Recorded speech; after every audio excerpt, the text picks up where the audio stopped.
Ram Pravesh mix by Durga recording studio Gopalganj के पास।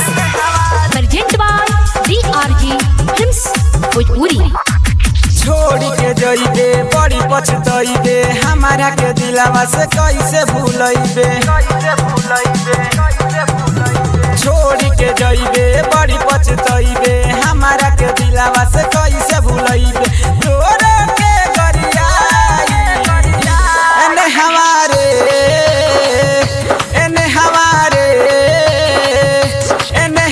हमसे ना बतियइबे त दोसर माल पटाई।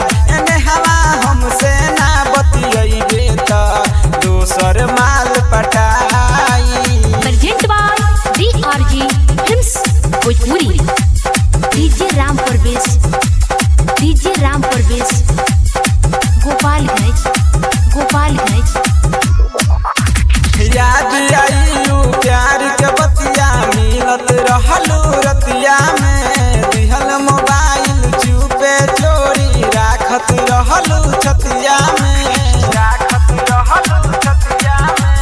याद आई प्यार के बतिया, मिलत रहलू रतिया में। दिहल मोबाइल चुपे चोरी राखत रहलू छतिया में। ई मत बुझिहा जहर के पुड़िया खा के हम मर जाई। एक जली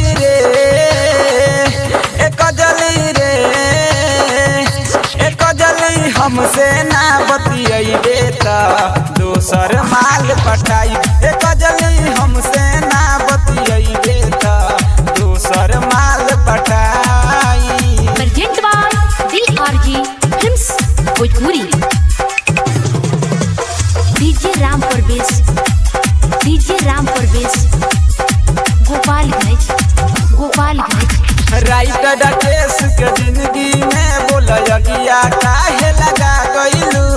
अपना राम में लाश के बोला कैसे तू भुला गइलू। राइटर राकेश के दिल में बोलगिया काहे लगा गइलू। अपना राम में लाश के सुना कैसे तू भुला गइलू। बड़ी जरूरत फोन तू करिए